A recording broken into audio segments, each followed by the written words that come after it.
Welcome back, everybody, to the next episode of Triple Scoop.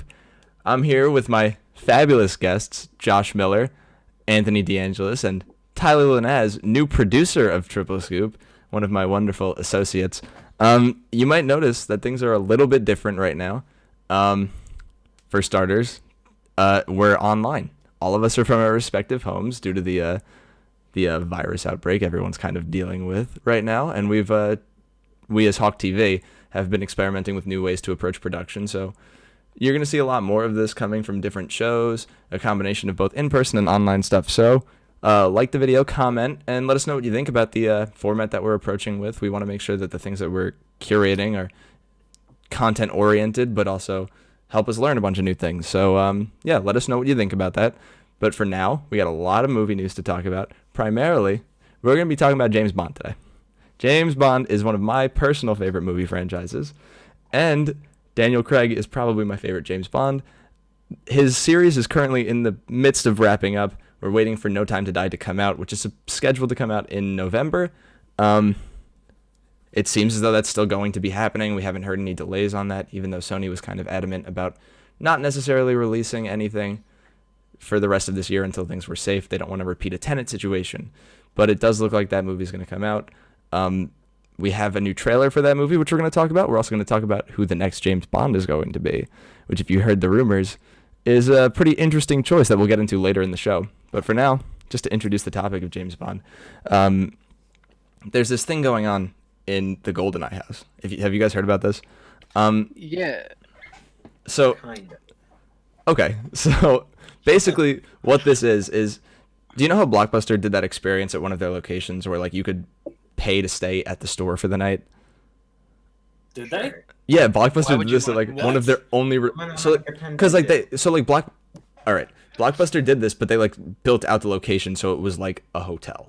Like they took care of it and they curated it so that people would just have an ever expansive library of movies they could just go and choose from, which again doesn't make sense, but it's a cool little nostalgia thing and like a fun experience. What's happening with GoldenEye is that the house that Ian Fleming, who wrote James Bond, lived in was called GoldenEye, and that was the name of the book. He just called it GoldenEye. And there's this really wonderful house on the water, in a country in Jamaica. Thank you. And someone in the music industry from Island Records bought it, and they completely refurbished it. They fixed the whole house up. They got it in working order, and it looks fantastic. And now for James Bond fans, if you want to stay there, you can buy the place out, rent the place out, and then stay there for a night in the house that James Bond was written in, which is a pretty cool thing. And we've seen this happening with a couple other things. Fresh Prince tried to do it with the house, the mansion from Fresh Prince, I believe, which was being pushed by Will Smith a little bit. So first of all, what do you guys think about the James Bond thing? And what do you guys think about these as a whole? I don't see anything wrong with them. I actually think they're just really cool experiences for fans to be able to have. Especially this one, it's in a kind of remote island. Do you know how much it's running for? Like they want to charge for it? It was like $2,000, $2,630 for 4 nights. 4 nights. I So mean, that, that's not That's not terrible bad, honestly. for It's really Jamaica. not. I mean, like that's And especially for having expensive, like but- a theme like this, no, yeah. having like what's put into it. yeah. I mean, for like I'm a really fan, for like a big James Bond fan who's like really into it, they've seen all the movies, read all the books, it's probably priceless to have that kind of experience. But also, it's not a super horrible price for 4 nights if you think about some hotel costs and things like that. And given that it would be in a single house on your own, that's not the worst thing. The thing I think that's interesting is that like I wonder if you could go to it maybe like also as a museum. Like you know what I mean? Yeah, James Bond actually has a Like, couple just to check museums. it out. Yeah. Like, and they all look really interesting. So like they have one museum called Spyscape, which I believe is in New York, which is just like a collection of all the gadgets and cars that he's like used over the course of like all of his movies, which is awesome. And then they have another one which is more like a hotel combination up in the mountains, I believe in Iceland. Correct me if I'm wrong on that, but it's like just the ultimate James Bond experience where it's kind of like being in like a villain's lair for James Bond, and it's just super cool. For me personally, it's something that I look at and I really want to do, especially with those last two I just talked about, where it's like just kind of like the full immersion into what James Bond is. And I think James Bond is probably one of the best movie franchises ever, and I think it shows in its longevity. But Oh yeah. it's definitely lasted the test of time. One, It's what, It's went 55 through years or something like that, and what, 25 movies deep now? How many actors have played James Bond? 6. yeah, probably 6 Yeah. or 7. That's like- Connery, that's like Batman Lazenby, level. Moore, Brosnan, Dalton, Craig. So 6. Yeah. I'm reading that the package also comes with breakfast is every day, complimentary whiskey and rum, and guided snorkeling tours on the coral reef, dinner with the former owners. Ooh, I'm not sure if they're related to the writer, but dinner, gin. So basically, you get a whole bunch of booze. Do they offer you martini shaken or I was stirred? gonna say. Because that is like the number It's one better. thing. That's debatable. Anyway, but that is a pretty good package deal. Like, you're getting catered food. You're getting to meet the former owners who, if it was bought off of, if it was a family home, it's a descendant of one of the most influential writers ever as far as on pop culture today. I think that's just a really interesting kind of thing that a lot of people are trying to take advantage of right now. It's kind of like that getaway in a safe way. That's really interesting and it's really cool, and it's just something that I think I would like to explore had I had financial stability in my life. Like, if I had $2,000 to throw at James Bond, I would totally go see it.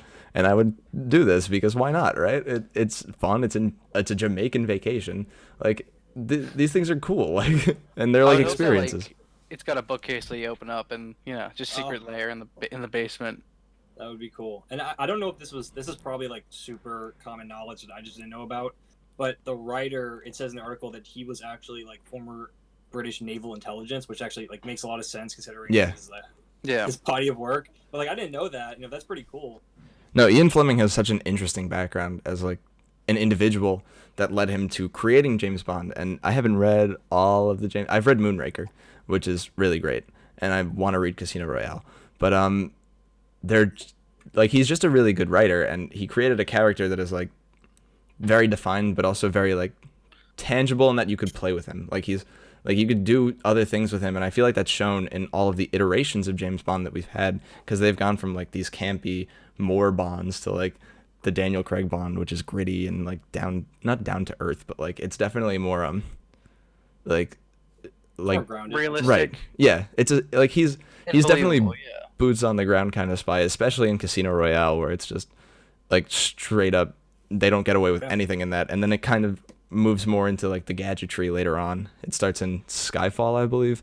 And even then, it's very minimal. and even It's exactly not crazy or right. I think the one anything thing like that they that. really integrate as far as it is that like he has the gun that will only register if it's his hand using it, that comes Yeah. into play at some point. But otherwise, they haven't really gone out of the way with that, and I think that's part of the reason why I like it so much. But yeah. So real quick, let's just say hypothetically, you have the money. Yay or nay, are you going on one of these experiences? Like, would you take advantage of this? Is there anything in particular you'd want to go on? Like, it doesn't have to be a thing that's real. Like, is there any experience for these movie things or these TV things that like you genuinely would want to experience? I mean, I know I certainly would. As far as James Bond, I can't say it would be like my most wanted kind of thing like this, but to sit in the same spot where like this amazing writer sat and see the same view that he saw, when he wrote these stories, and like imagine reading the stories and just feeling the same feelings that he may have had. It's very tempting. I think they have something similar to this. For the guy who wrote the Sherlock Holmes novels, I think you can visit his like study, and then you can like they've preserved his like library and stuff. And I think stuff like this is great for fans. I would, if I had the money, I would go. It looks like a beautiful place. Like it's like crystal clear water, and Yeah. it's like a really sweet. It's not so big, but it's like a really sweet kind of house. And maybe it'd be like a nice like honeymoon destination if you and your girlfriend were like big James James Bond Bond fans. fans. Yeah. I'd agree with Tyler. I mean, like, I think for this sort of thing, there's always someone that is interested in it and would pay the good money to see that. And obviously, it's in Jamaica, so why wouldn't you? It's like a beautiful location. Right. But on top of that, I think Tyler's exactly right. Like, it's the sentiment of, it's like if you got to sit at Walt Disney's desk that he started drawing Mickey Mouse on. Like there's something kind of powerful about that, and something like kind of amazing. Like, oh, like all these years, and I'm sitting here, and this is where it happened. You know? No, 100%. Anthony? Oh, I think we've lost Anthony real quick there. So we're gonna just finish this up real quick. So yeah, thank you guys. We have the bulk of our show coming up next, but don't go anywhere. We're just gonna hear a quick word about some of the other shows you get through Hawk TV.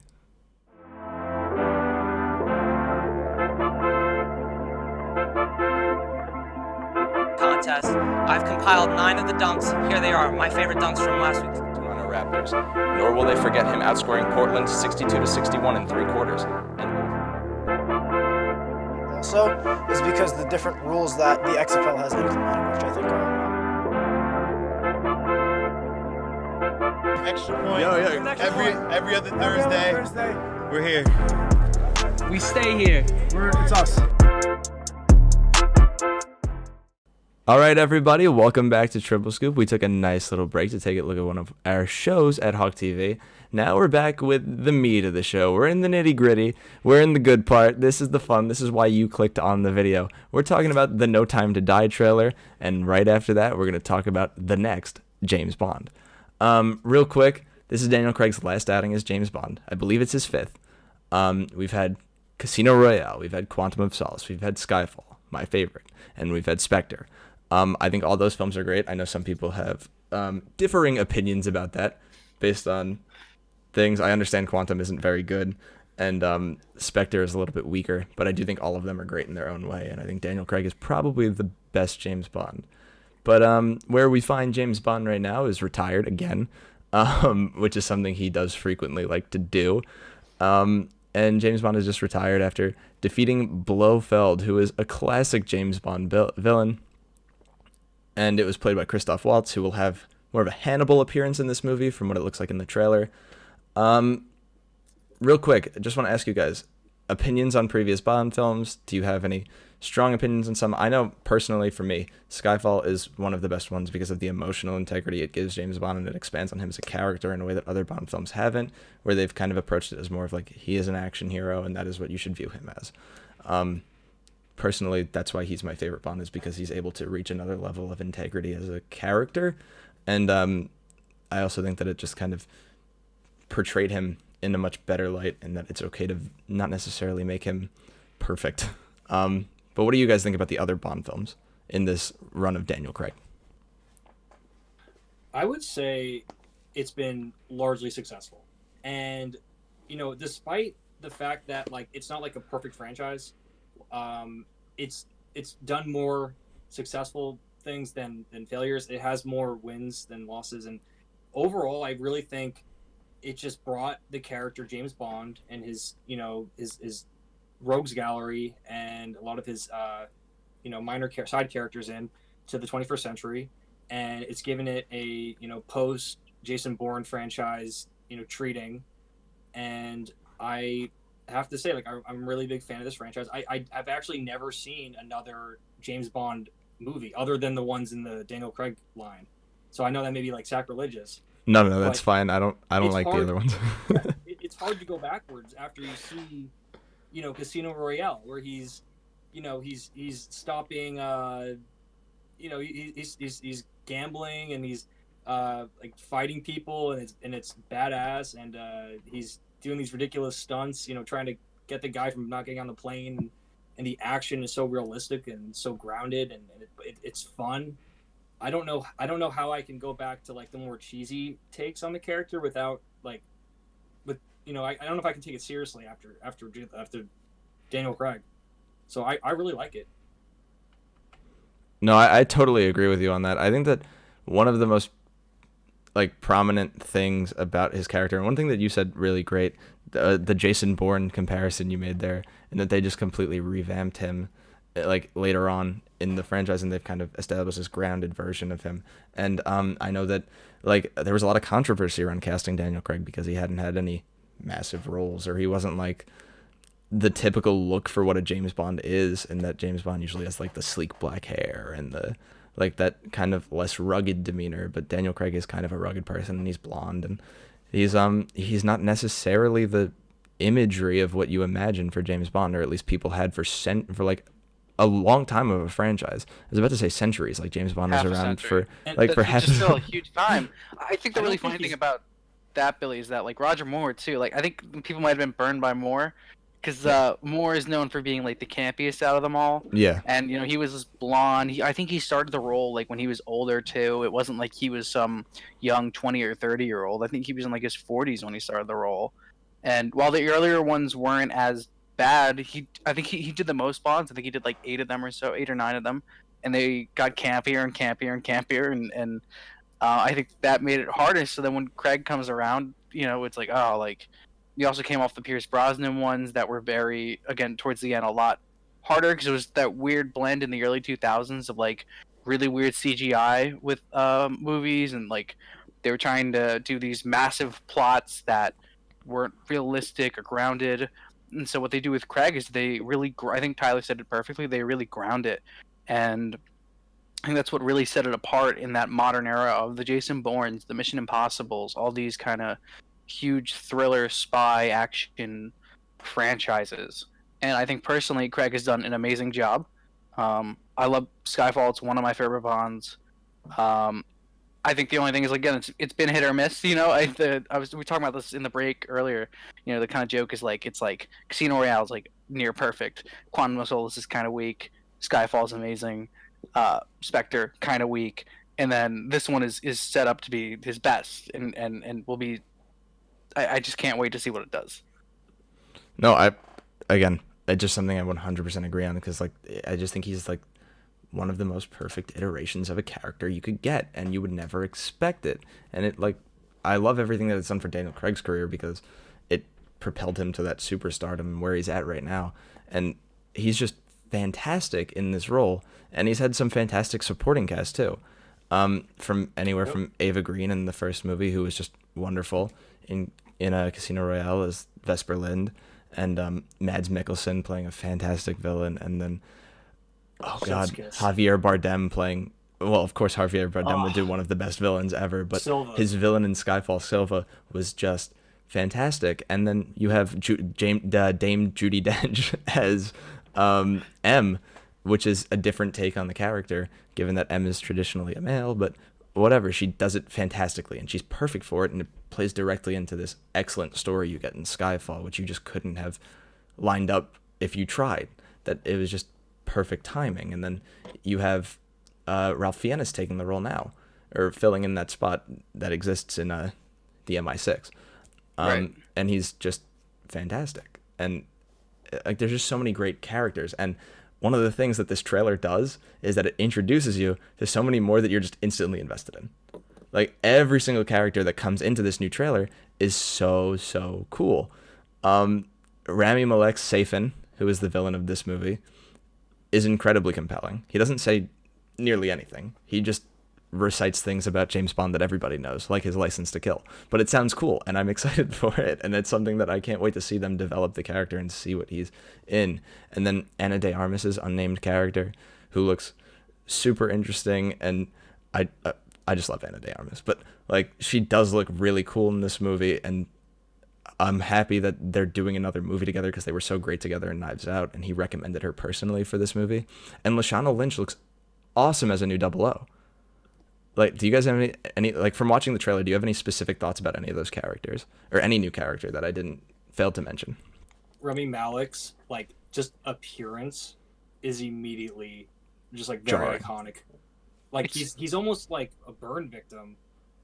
Well, with it's his crazy. scars. People thought he was, when it first came out, that he was gonna play Doctor No, which makes sense because and that's the first Bond film, and they bring back all these older characters from the classic continuum, Yeah. and kind of like almost a return to form, and yeah. So I think that, and the fact that we get to see Felix, Ralph. Sorry, it's not Ralph. That's who's playing Felix? I always forget. Oh, Felix, excuse me. I believe it's Jeffrey Wright.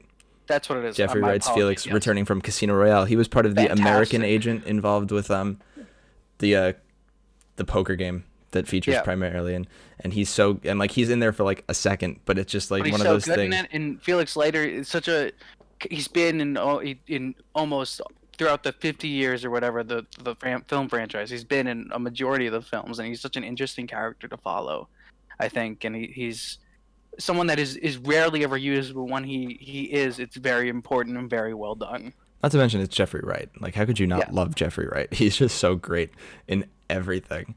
But Anthony, from that trailer, is there any character who like stands out to you, who's like just really interesting? Definitely Rami Malek stands out. As someone who hasn't really had that kind of connection to the Bond franchise as you guys clearly have, this was definitely something that got my attention. And now I'm actually I've always been sort of interested in the James Bond movies, but it was one of those franchises that I just haven't gone around to watching. But this actually, I'm really interested in this now. I actually kind of want to see what this is about. So I feel like even for being something that's a finale for this iteration of Bond, it definitely has, at least the trailer has an element that's something I can grasp with new fans. No, I think it definitely has like some of that fate of the world kind of vibe to it, where it seems like everything's at stake. And I believe he even says something to the tune of that in the later parts of the trailer. But he says like millions will die if we don't succeed or something. right, it's something Oh, like something really corny like that I just have to love. But it does kind of delve away from the. It does seem like it's grounded in like his personal vendettas with some of these villains, while also being that kind of fate of the world thing that you kind of need for a final movie and for a proper send off for James Bond. It feels like it's going to start to delve a little bit more into that like craziness of the fact that one man is taking care of this world-ending mission. But yeah, I totally agree. I think that Rami Malek's character looks so great, and he's so like maliciously evil looking throughout like everything that this There's this level of intrigue to him that like he's so quiet and so menacing. It's again, I think it's the same thing with Javier Bardem's character. It's got everyone excited. Right, he completely changes the way you're going into the movie with like a look. And one of the things that like Javier Bardem's character has so great is the way he's set up and introduced into this movie, in that like you're put in that room with Bond tied to the chair, and he's just in a room that's just like gutted with everything except for Javier Bardem walking down, and then they have to shoot, and then he has to have him shoot the glass off of the I don't remember her name, off of her head. Yeah. But He misses. and he misses because he's losing it. That's the whole plot of Skyfall, but it's great, and I love it so much. And it's just one of those things that just gets you invested as a good villain, and it's one thing that the James Bond franchise has thrived off of since its beginning, is just having villains that people are invested in. Mr. White was fantastic, and Casino I Royale. even love Le Chiffre. Like Le Chiffre was so cool. His scar over his eye, like when they're playing poker, like a good 45 minutes of Casino Royale is Bond against Le Chiffre playing poker. There's millions of dollars at stake. It's just a mind game. Yeah, it's them just doing. It's like mental espionage. It's almost as fun and almost it's equally as fun as like the action sequences, because it's just so tense. And it's not easy to pull that off, I don't think. And I think that movie deserves a lot of credit for that. No, I totally agree. I think one of the main things that it did so well is that they established this huge tension between them that all like culminates in that the torture scene that exists towards the ends of the film, which is so tense. But it's one of like it's the first scene to. It's such a weird time, but it's the first scene to inject humor into like the entire franchise in any way. Like, I and have it's an just, itch. Get it? like it's so good, and it just like it establishes what they're going for, and it establishes that kind of villain relationship that becomes quintessential to any sort of James Bond movie. But yeah, I think that these new characters look so good, and I'm really excited for Lashana Lynch's new 00, because she just looks super compelling as that, and I can't wait to see those two clash, because that seems like the plot device they're going for, and that he's kind of bitter, and that they're replacing him as a 007 within like... It's the newer model. She seems almost overshadowed, like her role, because there's just so much, like all the villains and Ana de Armas, she just steals the screen whenever she's on. So I hope that her role, Lashana Lynch's role is stand out in the final film.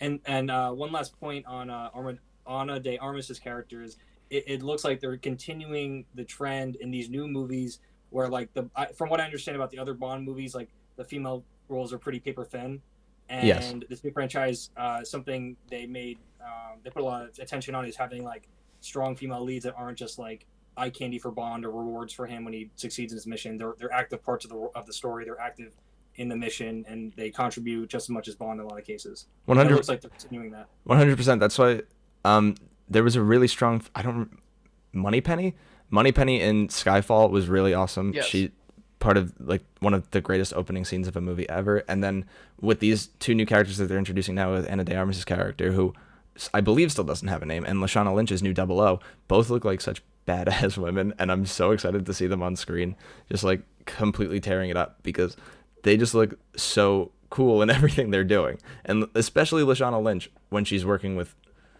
our James Bond, with our Daniel Craig's James Bonds. I think that they just work so well together, and even in the trailer, from the little bit that we've seen of them, they kind of bounce off each other really well. And we've never seen James Bond with a partner situation before, at least in like the true working sense of it, which Right. is interesting. And I can't wait to see Let how they alone explore a that. strong woman that kind of intimidates him. I think the closest we had was in Quantum Solace with Olga. I forget her last name, but the woman who plays opposite of Bond in that film is really, she doesn't put up with anything from him, and I really like that, and I love that they've changed these characters that, like, again, like Tyler said, which I feel like I keep on saying in this episode, but you know, it's because it's true. It's these paper thin, these eye candy. You know, he's a womanizer, and they've flipped it on him, been like, okay, well, you can dish it, but can you take it from these people? And I think it's just really great, and I love seeing it. 100%. I think I am so excited for the new format. But we kind of already delved into some of the returning characters. We talked a little bit about Felix coming back. One thing that we have to talk about is that Spectre wasn't exactly the most positively received film. And a lot of this plot is going to hinge, at least it looks like, on Christoph Waltz's Blofeld, who looks like is going to be taking more of a Hannibal Lecter role in this movie. So Christoph Waltz, for anyone who is unfamiliar, plays the main antagonist in Inglourious Bastards, and he's in a wealth of films. He's in Django.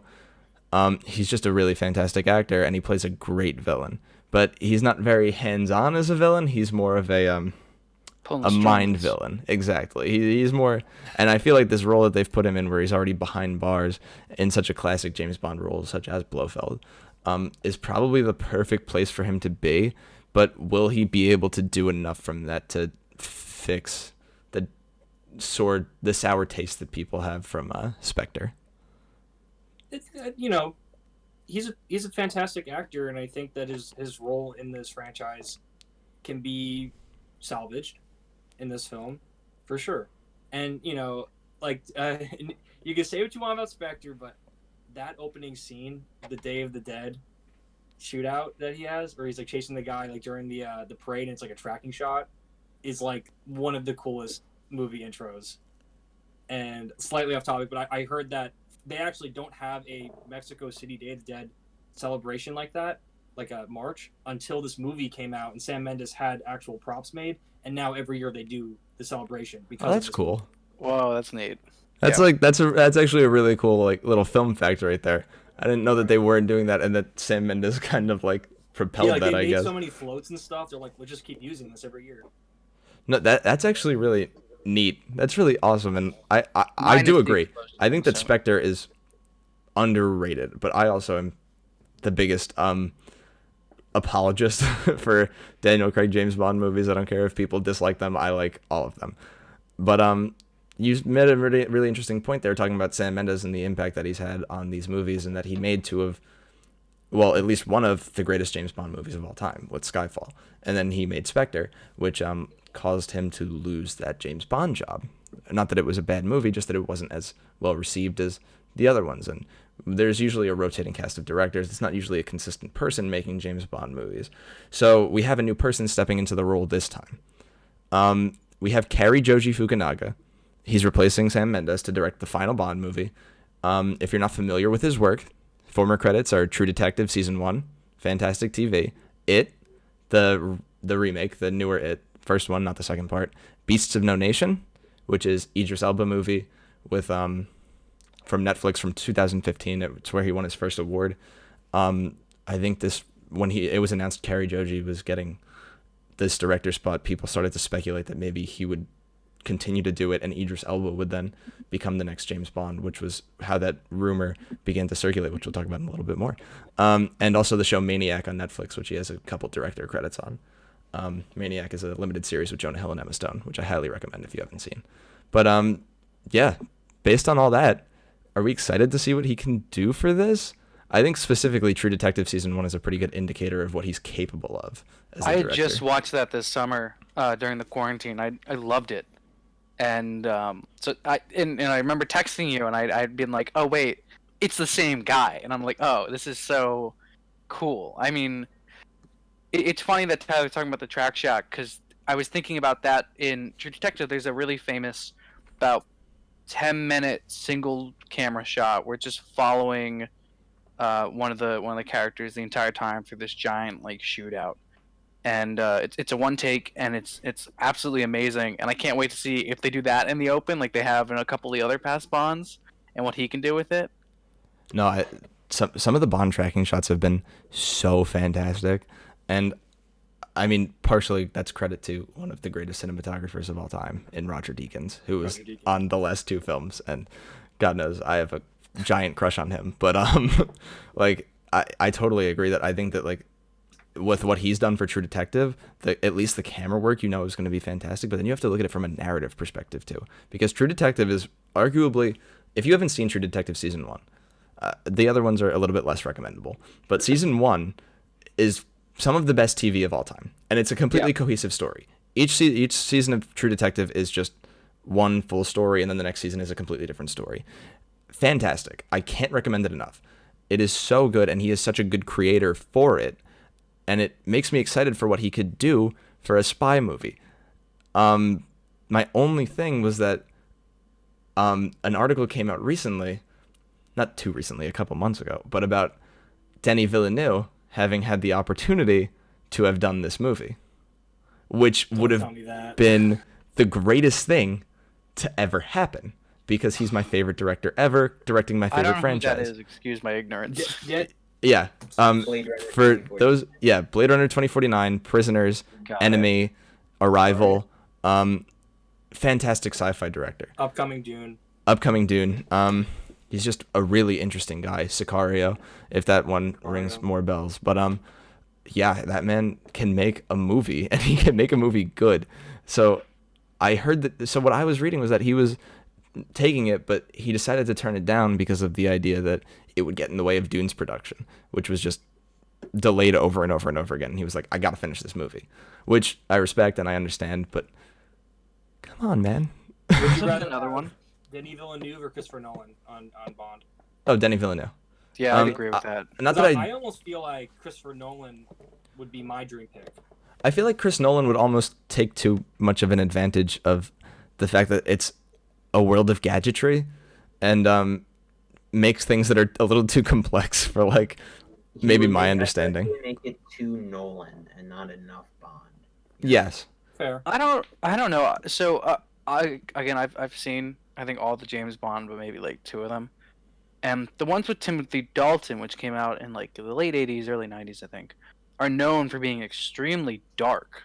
Like one of them is all about Bond infiltrating like the Mexican cartel later, because he brutalizes Felix, and it's super dark, and I actually really loved them because of them. Like it's kind of this really interesting personal vendetta that you haven't seen in another Bond, and I think if Christopher Nolan did something like that, that could be really, really cool to see.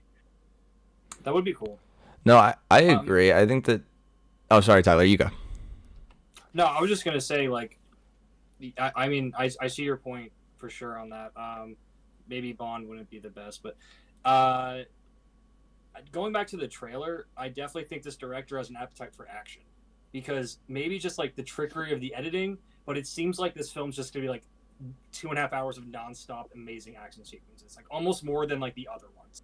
I would not be surprised if this film topped all the others in terms of just like crazy action sequences, and they're definitely leaning more into like that, like, you know, Bond tech stuff that like you were talking about earlier. Like you have like the gun with like the mini guns or the car with the mini guns coming out of the headlights. That's such And a we have, classic like, Bond a thing. crazy boat plane, like a submarine, like a plane that like dives into the water and goes under. And you know, they kind of like stayed away from that for a while.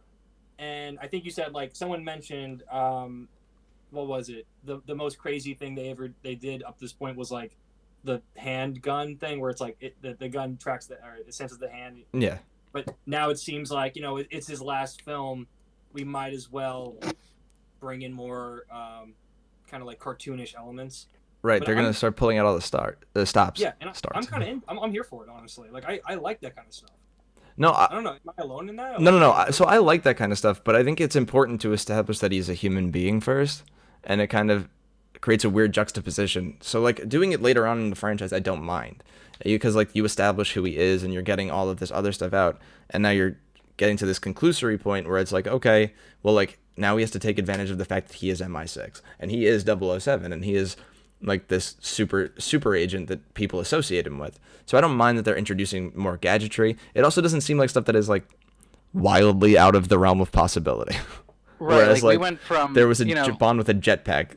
Yeah, once. well, Connery had the jetpack, and he had he didn't have anything like he had the magnetic watch and the car with the ejector seat, which wasn't even that wild. But then by the time you get to Pierce Brosnan, you have a car that turns invisible, Right. with like jet skis on it. That like it's so Pierce Brosnan has stupid and ridiculous. And... I actually like, so there's, I don't remember which one this is, but one of Pierce Brosnan's movies start with him leaving a military base, and he drives a bike after a plane off of a cliff into the plane and flies the plane up. That is and I was like, that is GoldenEye. That is right. my favorite Bond. Yeah, That I was so uninvested after that, where it's like, this is just not in my realm of possibility for things, and it's cool and it's fun and it's dorky action, but it's like, this just doesn't that exist. One too doesn't even have that crazy of like gadgets. Like it has an explosive pen, and that's Okay, it. that's It's fair. later on again where you get the car that's like invisible and can fly, and it's like this guy has a whole Mission Impossible face mask thing. It's No, that's fair. For me, way too out there.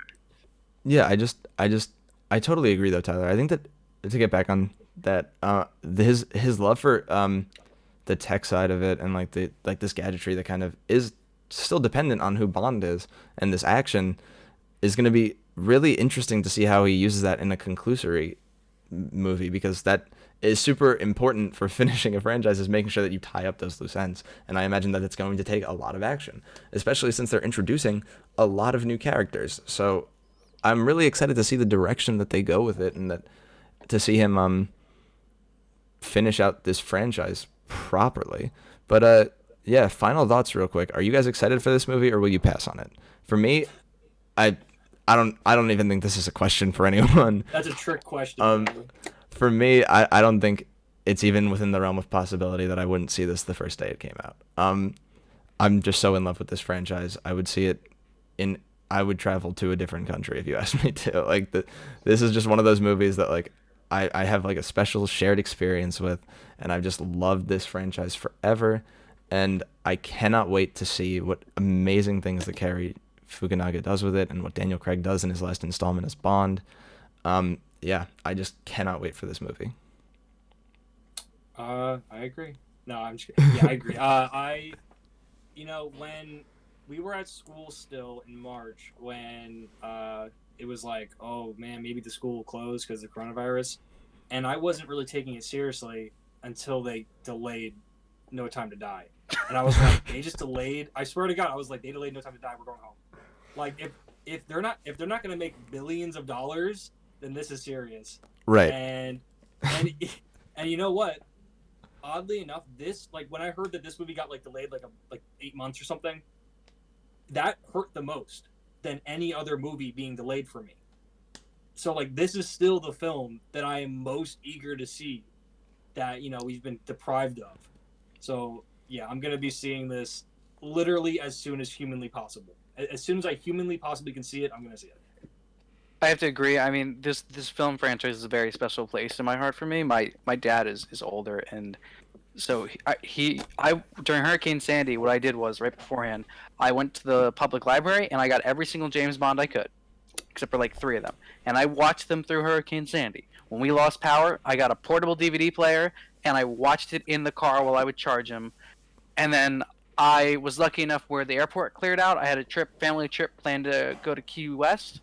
I flew down there and I saw Skyfall in theater. And the cool thing about that was like, I've seen everyone that in my current lifetime that like has come in theaters. My dad watched the Doctor No in theaters in 1962 with my grandfather. Like there's something just really special this franchise with me, and I'm so excited for it. And I whether it's a bad film or not, that's gonna be or a great film, I'm just so hyped for it. And yeah, I'm excited to see the end of Craig's run of it. Totally agree, Anthony. I don't know how to follow that. Nice speech you gave there. But yeah, I am actually looking forward to it as someone, like I said, as someone who hasn't been as invested in the Bond franchise as you guys have been. Are you gonna go and watch them now after this discussion? Yes, I actually am. I do plan on going back, at least watching the Daniel Craig ones. I have them on box set if you want to take a peek at them.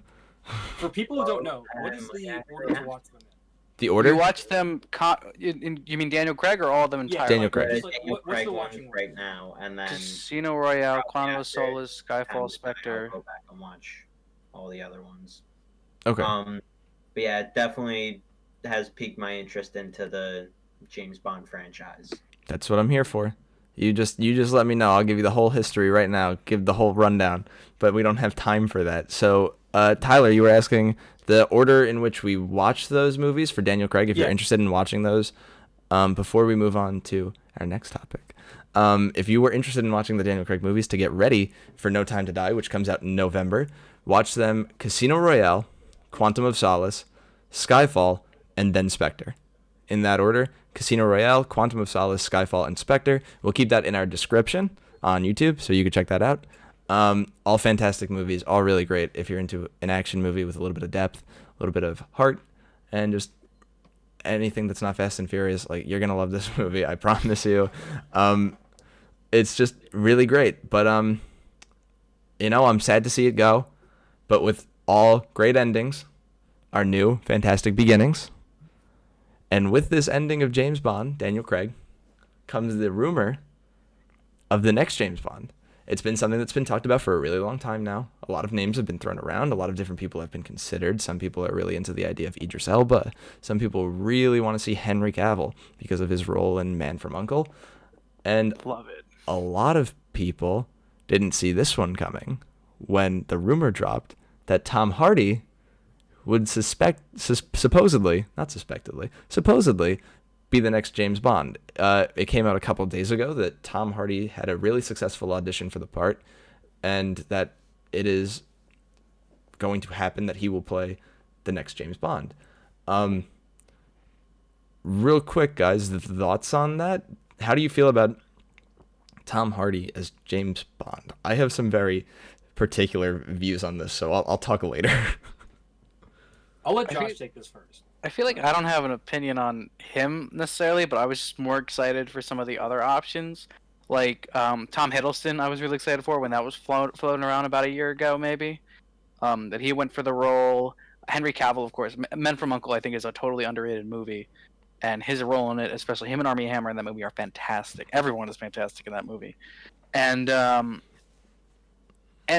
Idris Elba, yes, I think would do awesome. But I actually would kind of really like to see them, and if they end it with the new 00 that they have in No Time to Die take over Bonds, I kind of like to see that because it's something really different. And I feel like they could cover a lot of ground as opposed to like going back to like the classic white guy playing Bond.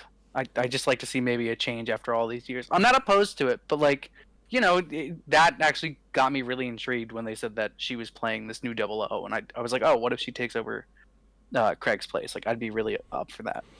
No, yeah, that'd be different. I don't think it's something people have considered as an option, really, because I think that they kind of, like, the assumption with Bond is that they're all kind of disjointed, and that when there's a new Bond, it's just going to be a new Bond.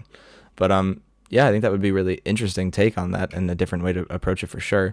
But, yeah, Anthony, what are your thoughts on Tom Hardy as Bond?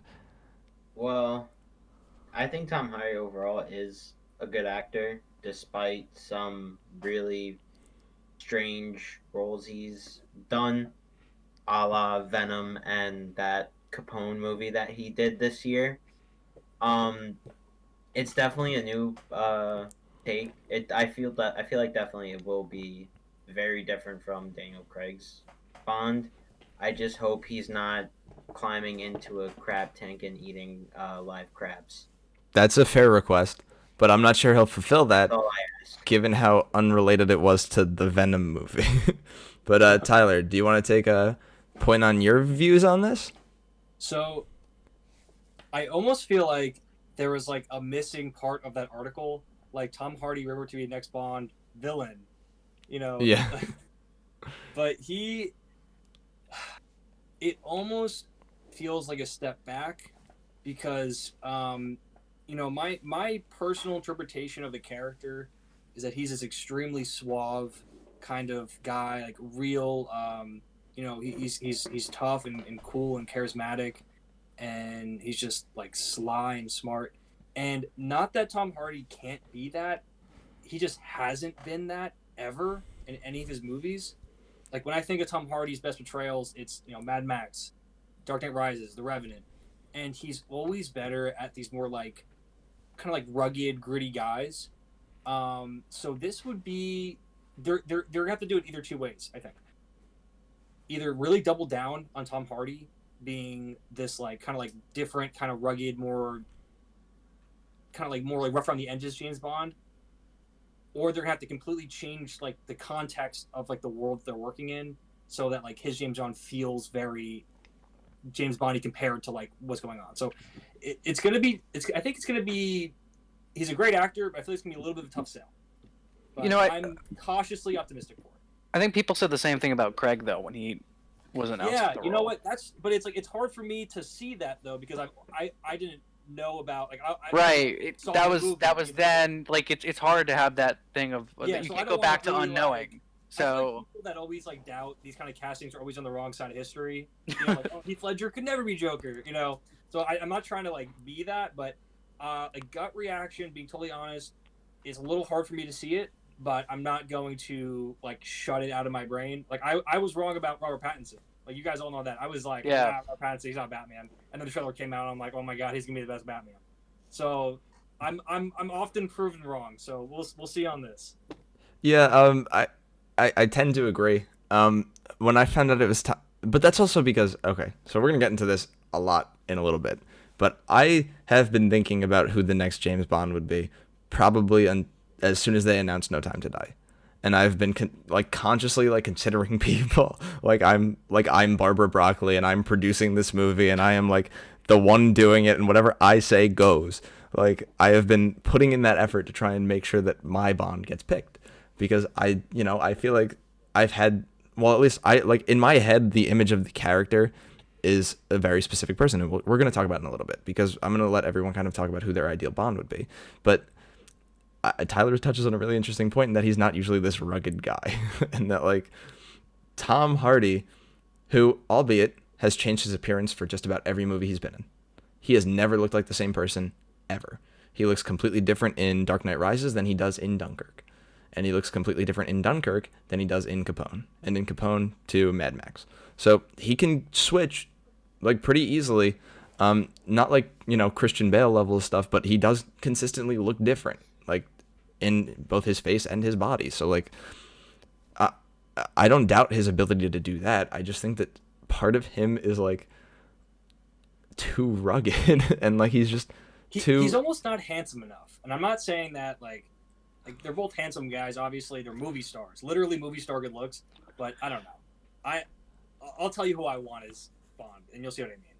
No, yeah, I have very particular views on who James Bond should be, and I just, in the entire time I was thinking about it, so many names came across my head, so many different people I considered, and I don't think once I was sitting there and I was like, that Tom Hardy guy, he'd be a good Bond. Like, it's just not something that was ever super, as I rip my headphone clean out of my ear, it's not ever something that was just, like, prominent for me, and this idea that I had to have, it was never obvious to me. But, that's no lack of credit to him as an actor, because he is very capable as one, and he does do very, as Anthony said, different things. But it doesn't make me doubt the fact that it's clearly a good casting move as far as business goes, because who doesn't love Tom Hardy? And clearly, like, they have to have some sort of faith in him to carry that franchise that has had such wild success. You wouldn't want to step back on it. And It's a very calculated choice. right, I think it is very calculated in that it's like, And I trust him Safe. to make the He must have nailed the audition. It must have been like a perfect audition. oh, 100%. Like not they, a doubt in my they have mind. a vision for this Bond, and he definitely like fit that vision. Wait, No, just no. clarify. So that is 100% confirmed, or is No, it so it's still a rumor, okay, but the it's rumor It's like- is it's that like he a auditioned. big, like, rumor. Got it. So what probably will happen is that they will not reveal it until after No Time to Die, because they don't want to take away from No Time to Die if they're going to reveal it. Right, But, they want to let Greg have a spotlight and have Right. his very. Right, because it's still got to have its media cycle, and it has to try and make more money than Tenet, because it has to prove the value of movie theaters, which is a whole nother conversation. But yeah, I think we should probably segue into who our ideal James Bond would be, because if it's not Tom Hardy, who would it be? Like, who fits that look? And for me, I put it number one on the dock because it's just my vision of what a James Bond is. But I think that the person who just fits that look perfectly is Richard Madden. Richard Madden is Robb Stark on Game of Thrones. He is the lead in Okay. he is the lead in the Netflix show Bodyguard. And if you look at him in Bodyguard, it's Oh my God. literally the spitting image of what I imagine a James Bond would be. And he just fits the look. He's got that kind of like man, like that, just like he's not Tom Hardy rugged, but he's not like super soft looking either. Like, he does look almost perfect for the role in like everything that I imagine a James Bond is. And he's a really great actor. He's been in a lot of pretty awesome things. He's going to be in the Eternals movie as Icarus. He was Prince Charming in Cinderella, so there you go for Suave. I just think that he's all in all like one of those people who just looks the part and fits it perfectly, and he's a fantastic actor. I love watching him in everything he's in, so I was just kind of invested in that idea of the next James Bond being Richard Madden. So I guess that's why it's a little jarring to me, because I'm putting myself in this position where I'm like, I am in charge of the casting, and Richard Madden will be Bond. Settled, done. Why are we having this conversation still? Why are you looking at Tom Hardy? Stop it. So like, for me, it's just kind of, it was already done. So I'm just kind of like easing my way back into that. I still think it should be Richard Madden. I think that he is the perfect epitome of what the Bond character is. But I'm interested to hear what you guys have to say. Tyler, you were kind of teasing a little bit as to what your opinion was on the next Bond. So I really like yours. I hadn't thought about that, but that really fits, and it's not too different than mine. Henry Cavill, like, simple, like Henry Cavill, Man from U.N.C.L.E., like Josh mentioned earlier, like he's basically Bond already in that film.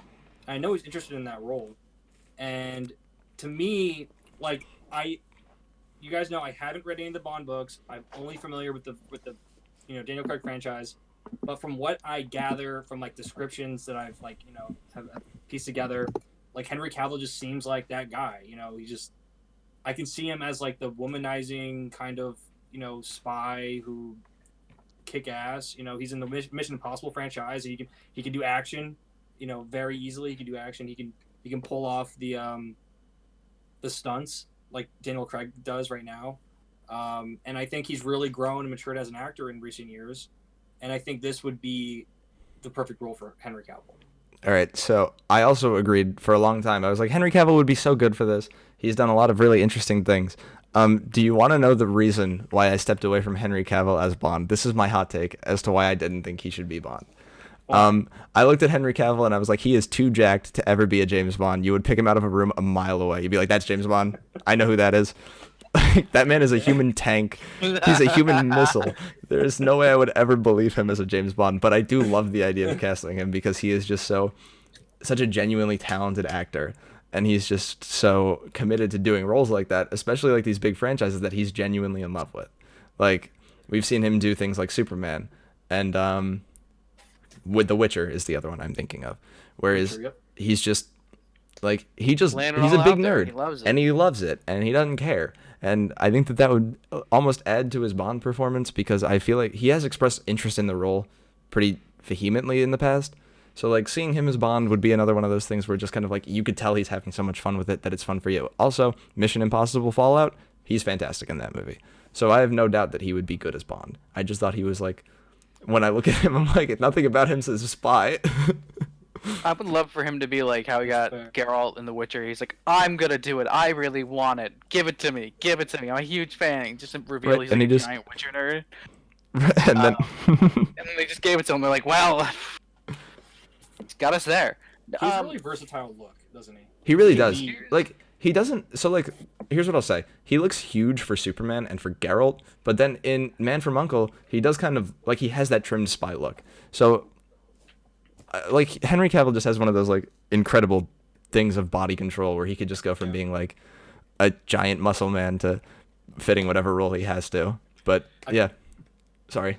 He definitely made Man from U.N.C.L.E. as like an audition to be Bond, just to But- show. 100%. Here's my issue with that. Because I've seen Man from U.N.C.L.E. and because he's so good in that, I can't see him as Bond because of his role in Man from U.N.C.L.E. Does that make sense? Like, Yeah. like get it, that yeah. character of wow, I'm blanking on his name. The character he plays in Man from U.N.C.L.E. is so distinct. That like it's great for him. And in Fallout, he played someone really. In Mission Impossible Fallout, he was the villain. He played someone different, so it worked. But the character he plays in Man from U.N.C.L.E. is just such his own thing. Like I can't see him as Bond because of that. But who can you Because see the as entire Bond? time I'd be sitting there and I'd be like, "Oh, that's the guy from Man and Uncle. Why is he speaking with a British accent?" Like, you know what I mean?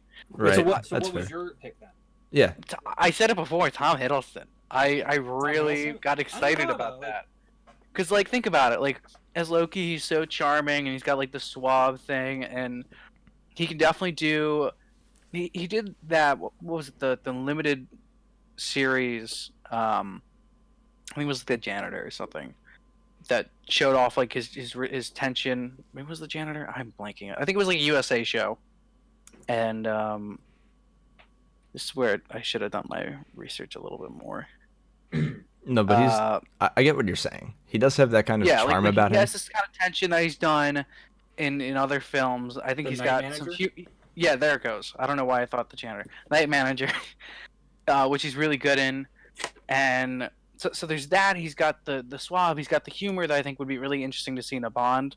And I think he has the action skills capability. And unlike Cavill, you can't pick him out as like, oh, that's Bond right there. Like he blends in, and I think that's kind of the nuance of Bond is that he's meant to blend in. He's supposed to be an anybody's man, kind of. 100%. So I can't help but agree with you there, and I think that Tom Hiddleston would actually be a really good casting, and I've seen it a couple of times, and I've always been like, maybe, but I get that. I will debunk you the same way I debunked Tyler, just to prove how right I am, by saying that not jacked enough. Tom Hiddleston, he's Yeah. too jacked, not he's jacked enough. he's Billy. too good of an What are you actor. put on He's the- too good of an actor. But He's too good of an actor. You know, you get an Oscar He's got a nod, very and you thin- can't get Bond. very Is thin- that it? Yeah. Nose is thin. He's got a very distinct face about him, and I think that, not that takes away from his ability to be Bond, but for me, something that always puts me off is his curly hair. It's just kind of like, that's a weird thing for Bond. Never done that before. Let's try it out. He can do like He's the British, short. right? I believe so. Yeah, Yes. Tom Hiddleston is British. I believe all the actors that have gone for that is the one requirement. Bond You gotta be British and play is Bond. British. You gotta Imagine the be. public uproar if some American, if Chris Evans was the next James Bond. It would be chaos, pandemonium. Speaking of pandemonium, Anthony, who would be your Nice ideal? segue there. Kind of knocked out who I was gonna throw out. I was gonna throw out Cillian Murphy as someone who Ooh. could possibly do it. Cillian Murphy's name has been thrown around a lot, and it's actually like, so like if you're like me and you follow 007 on Instagram and you look at the comments there, everybody wants Cillian Murphy. Yeah, Cillian he's Murphy is great. pretty much I've been the- watching Peaky Blinders recently. He's fantastic in that. It's a very Yeah, good I show, gotta watch that show. such a good show. But I know Cillian Murphy. It's hilarious. He auditioned for Batman and Batman Begins, and his audition tape is. I'm sorry, like he's a great actor. It just not is good. hysterical. Like I did not enjoy his audition tape, but like, he is a great actor. He's fantastic. He I looks can a see- lot I like can see that, Anthony. I can see the it. guy who plays Q. In the new ones. Oh, He has okay. similar face shape Okay. and like I know it's like a weird thing to pick out, but like you said that and I was like, oh, he reminds me of the guy that like I don't know why that. Yeah. No, Killian Murphy is incredible, and especially in Peaky Blinders. I think that's like pretty much all he needs for like that resume. But he's really good in that movie, and I'm happy he never got Batman because I wouldn't have been. I've seen the audition tape too, and he wasn't spectacular. He was much better Henry in Cavill his also other role. auditioned for the same thing. Did he really? Yeah, there's videos of Henry Cavill wearing the Batman costume for Batman Begins auditioning. That's so cool. I You love wouldn't- Henry Cavill so much. I do too. I like him a lot. But yeah, so Barbara Broccoli, you heard it here first.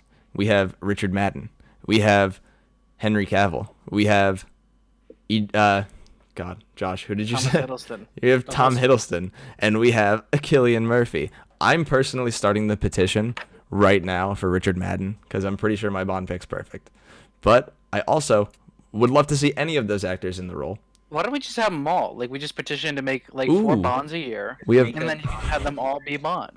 so we have everyone be Bond, so everyone gets a turn. I go Yeah. next. No, you're too not enough muscle. That's what it is. Yeah, you're not wrong. No, but I would actually love to see any of those guys with Bond. I think that all of them bring some very unique stuff to the table. And despite the fact that I do have my pick set in stone, my heart set on Richard Madden, I would really genuinely like to see what Tom Hardy can do with this role because he's a very interesting actor. And Do you think they'll cover his mouth? they have to.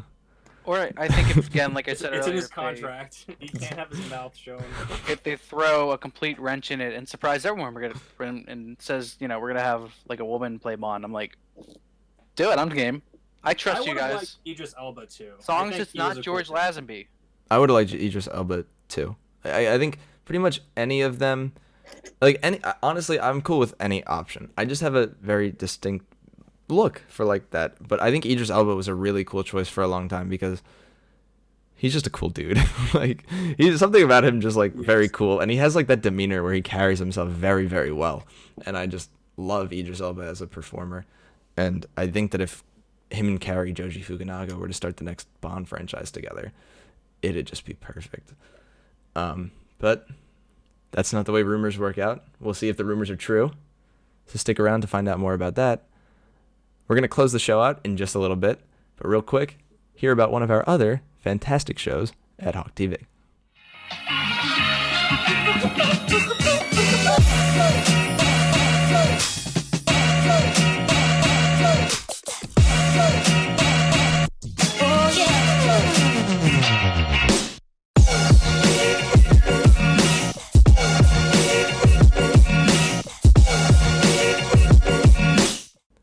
All right, everybody, welcome back. We're here with the final segment of our Triple Scoop episode. There's simply just no time left to talk. The episode's concluding. We're done with James Bond. We're wrapping up. And frankly, I'm sad to see it go because this is one of my favorite things in all of movies, really. I'm just a huge fan of everything James Bond related and everything about the books. Yeah, God, I've been waiting for someone to like ask me to do a James Bond segment on this show forever, but like you can't do it unless people are interested in it. And then Tyler was like, "Hey, let's do James Bond this week," and I was like, "Fine, if you insist."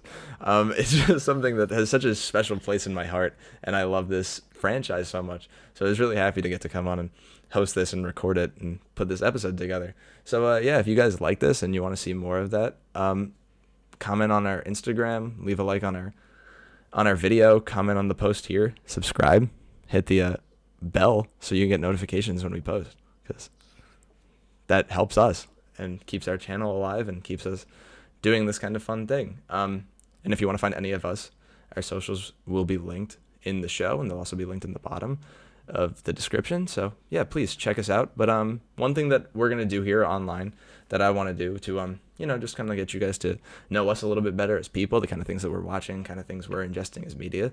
So we're gonna talk a little bit about one thing that we watched recently and one thing that we're looking forward to. So we're going to talk about movies for this, and then for the other shows that we produce in Triple Scoop, we're going to talk about TV for that one, and then music for the other one. So we'll talk more about listening. But yeah, if any of you guys want to start, feel free. Josh, you want to take this one? Yeah, so I've been on a bit of a Vince Vaughn grind lately. I was watching season 2 of True Detective, and he's in that. But the movie that I've been wanting to watch this movie for a while now. It's Brawl in Cell Block 99, and it's basically like Vince Vaughn playing this former boxer who he's like an auto mechanic, and he loses his job, and like his life's just falling apart, and he's forced into a corner. No boxing pun intended. And it's really interesting to see kind of the length that this man goes to, and he doesn't start off entirely as like a good character, but he's not a bad guy either. He's just kind of, just trying to get by. And yeah, I was looking forward to watching this for so long. Vince Vaughn is so amazing in it. Like I haven't seen him. It might be my favorite role of his. And highly recommend against Brawl in Cell Block 99. The trailer also is really good. It's got a kick-ass song to it. Yeah. Okay, cool. Yeah, one for well, you said Vince Vaughn, and honestly, I thought you were gonna go with Four Christmases, the great the Reese Witherspoon rom-com, which There's a new one honestly coming out too. Wedding Crashers. probably one of the best movies ever. Four Well, Christmases. that's the thing. It's But- funny to see him in the comedies and to see him in this, and I guess that and True Detective again, because I just watched them both, are very him playing darker roles, and this one especially is very, very interesting. He's really flexing his acting muscle, unlike you really don't ever get to see from him. So Yeah, He totally. played in Psycho. Being more serious in Hacksaw Ridge with Andrew Garfield a few years Yeah. back. He was surprisingly good in that. No, yeah, I mean Vince Vaughn always has a special place in my heart because he looks remarkably like my uncle. But Josh, what's you one? too? But Josh, just real quick before we move on to our next person, what's one thing you're looking forward to? One thing that hasn't come out yet that you really want to see? Don't say Cop James out. Bond. We've been That's talking fine. about it this whole time, but yeah, no time to die. I'm sorry. Like That's that fair, is that's the fair. movie. If like I wasn't that excited about Tenet. I haven't really excited about anything coming out in theaters. Also just due to COVID. But like genuinely, I was like Tyler was talking about earlier. I was so disappointed when I found out it got pushed back. Yeah, like I love this franchise, as you guys can tell, and I'm so excited for this film. No, that's totally fair. Anthony, what was the most recent thing you watched, and what is one thing you're really looking forward to? Most recently, I watched One Flew Over the Cuckoo's Nest, starring Jack Nicholson and some other actors and actresses who I cannot remember the names of right now. But it was a really good movie. It's Jack Nicholson. He's in a mental institution. So is everyone else, and so it's just follows that. But something that I'm looking forward to watching. It's not coming out soon. It just came out a couple weeks ago, but I'm looking forward to watching Bill and Ted Face the Music. Because I grew up watching Bill and Ted's Excellent Adventure. And so I just went back and watched the first two movies last week. I loved both of them, and I just rented Face the Music today, so I'm looking forward to watching that. Gotta Okay, let me know what that is. I'm this so is one of my guilty confessions in Yep. that I've never, ever, ever seen Bill and Ted. Or Well, Bill they're and Ted free 2. on YouTube. they're most so- They're excellent. free on YouTube? Yes. Okay, because I love Keanu Reeves so much, and I really want to see them, and I think I know what I'm getting into with them, but I just need to watch them and sit down They're and do definitely it. like a guilty pleasure kind of. Mm-hmm. That's They're what I was. definitely- They're bad, but goofy, they're but they're good really bad. fun and they're really good. And And yeah. just don't think too hard at yeah, all. George Carlin's in it, the Mhm. legend. That's enough to get me signed up. But yeah, they have been on my list for a while just because of how culturally significant they are. That's really weird to say about a movie called Bill and Ted about for what it is. About two surfer dudes who go on a time travel adventure Exactly. and It's then a- go to hell. Exactly. It is a interesting movie to say To the least. pass and I'm- their history exam. That's Ex- what it is too. Exactly. And change the world through rock and roll. Yeah, Most man. excellent. But yeah, it's definitely something that's been on my list and I'm excited for. But real quick, let's go to Tyler. Tyler, what is one thing that you saw recently and one thing you were excited for in this upcoming So- block? Most recently, I saw the new Netflix movie called The Devil All the Time, starring Tom Holland, Sebastian Stan, Bill Skarsgård, and it's kind of like this gothic western drama with there's like three kind of almost side stories that converge in the third act in a really interesting way, and it's a film that deals with themes of religion and family, and Robert Pattinson's also in it in one of his more strange roles as a as this like real sleazy pastor or preacher, and I really liked it. It was kind of controversial. A lot of people were pretty mixed on it. I thought it came together really nicely, especially at the end. It's Tom Holland for the first time in a more serious role other than his Peter Parker Spider-Man. And Bill Skarsgård is very convincing as a kind of like war-scarred Southern man trying to build a life for himself. I would suggest it if you're into kind of like tragic stories in a Western setting or a Southern setting. But it was Okay. good. All right, I'll look into it. Yeah, and the movie I'm looking forward to is The Batman. So that's going to be my answer every single time until that movie comes out. That's fair. That is 100% fair. I think Then that it will just be waiting for the sequel. exactly. The Batman looks so good, and Tyler and I have talked extensively about this movie. It looks so good. And if we have time, it's kind of out of the media cycle right now. But if anything comes up, we will make an excuse. Chance we can get. Next chance we get. Flip of news, like we're gonna attack it. We're going straight in to talk about that movie. I can't wait to do a deep dive on that again because it looks so good. It looks so fun. But I think for me, the thing that I am most excited, or the last thing I saw, was Popstar, which is a Lonely Island movie starring Andy Samberg. It is a mockumentary. Came out in 2016.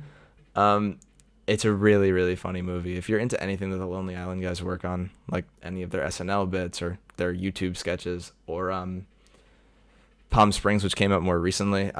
So I've seen Hot Rod and I saw Palm Springs and I saw pretty much all of their back catalog, but I just had never seen Popstar, and I don't know why. I think it's probably because it came out when I was 16 and I couldn't see it in theaters, and then after it's not in theaters, I lose interest.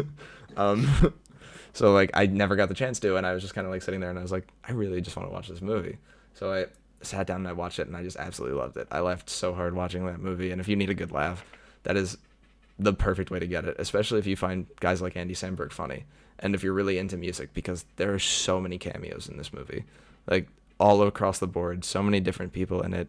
It's a really wonderful movie, and it's got a lot of heart in it. I'm guilty of just being a huge Lonely Island fan, so I do love their body of work, and I also watch this solely to avoid trying to watch I'm Thinking of Ending Things, because that looks really scary, and I really want to see it, but like I have to build up the courage to do it, and also find daytime hours to do it, so I can't watch it at night when it's dark out.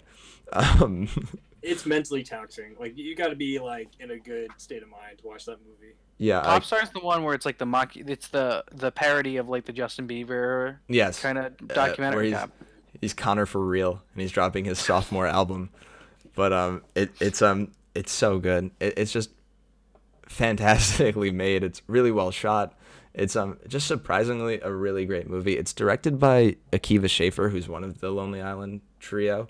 They usually one of the two who aren't Andy Samberg usually direct. So Jorma Takome and Akiva Schaffer usually direct on their projects. But yeah, it's just fantastic. I can't recommend it enough. I love that movie so much. And the one thing I'm looking forward to, I don't know, we just did a whole episode about it. I think it's pretty abundantly clear that I can't wait for No Time to Die.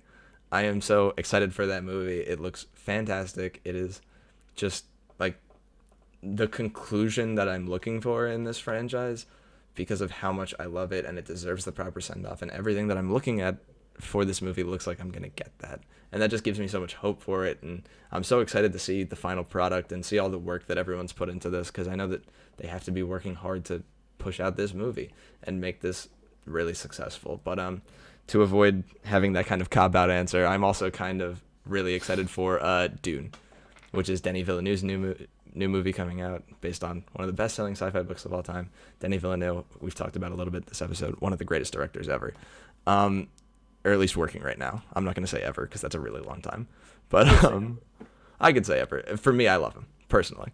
But yeah, I highly recommend any of his movies. If you haven't seen any of them, the top two I'd recommend are Blade Runner 2049 and Prisoners.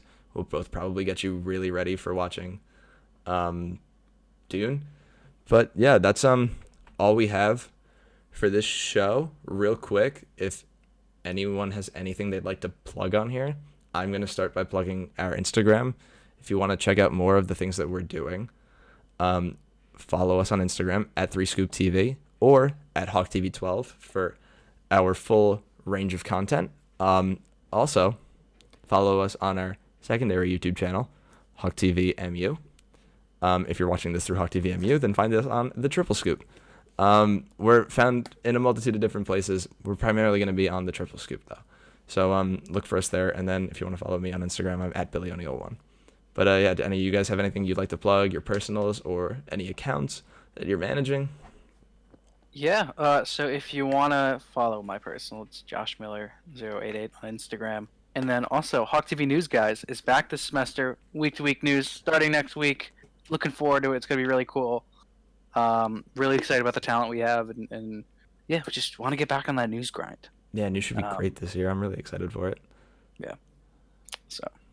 Yeah, Anthony, you got anything you'd like to plug? I will plug my personal Instagram at ADangelis22, so give that a follow if you want to. As well as backseat directing. Within the next couple weeks, we will be shooting the first episode. The movies are going to be Capone, starring Tom Hardy, and Gotti, starring John Travolta. So, top quality movies right there. It should be a good one. Yeah, Backseat's one of the more fun shows we have at Hawk TV. It's one of the ones I've been more happy to be working on in the past. So definitely check that out when we get that episode out. And Tyler, let's close off with you, big man. First online episode as a producer. What would you like to plug on our show? What I'll say is, if you're watching this, and if you go to Monmouth, which I'm assuming you are if you're watching this, and if you want to join us in these, movie discussions and deep dives, talk to me, Billy, Jenna, or really anyone else from Hawk TV, and join our Discord. Discord is awesome. And Discord's where it's at. Join the Discord and talk to us on Discord. We have movie channel. Billy, you made the Discord, right? Correct. Yeah. Billy spent so much time making this Discord. It looks amazing. It's fantastic. So me and my board made this Discord. We work together. It's a joint effort. It's just chef's kiss. It's great. And we have channels for movies, TV, and music. Feel free to post links to stuff you want to talk about, or if you have any ideas, reach out to us. You can communicate with us on there. It's also just a good place for casual discussion about this kind of stuff too. Like Hawk TV, Triple Scoop doesn't need to just be on these filming days. It could be an experience that is done at any time during the Discord. So. Yeah, all the shows are using it. I know, talking to other producers, I'm really excited to see what people are going to be using the Discord for, because it's a really awesome platform, and yeah, it's a powerful tool. Talk to you guys. That's cool. Yeah, it's a fun community tool. We want people to be engaging with us on there. And Tyler, thank you for plugging that. I didn't even think of doing that. Yeah, come in, get used to using it. It's a fun networking tool. And honestly, with the way that things are looking right now, I think a lot of companies are going to start approaching professional, not even just production, just the real world with using something like this, because of how neatly kempt it keeps everything, as far as having consistent meeting spaces and just having a home for your company, and having a community built on there too. We want people to come in and just talk to each other and have a space to interact online, because that space in person isn't necessarily there as much anymore. So yeah, we're trying to create that safe space for you guys to come in there and learn new production, but also hang out, enjoy each other's company. So yeah, we will link that in the description below. Links expire on that, so I'm working on getting a continuous link. If not, just reach out to any of our Instagrams, which we just plugged, and then we'll also have those in the description for you in case you didn't write them down. But yeah, Tyler, is that it? Anything else you want to plug? You want to plug your personal? I post my illustrated artwork at Tyler Lanaz on Instagram. So feel free to follow me there if you want to check out some of my artwork. Yeah, Tyler makes some really cool art on his Instagram. He's been posting some cool Batman stuff recently that I'm really excited to see the final product for. So, yeah, check out that. Tyler makes some pretty cool stuff. So, yeah, that's all we got for this week of Triple Scoop. Thank you guys so much for watching. Let us know what you think of this new updated format, and we'll see you all next week with a brand new episode. Have a good one. Stay safe, stay healthy, and we'll see you soon.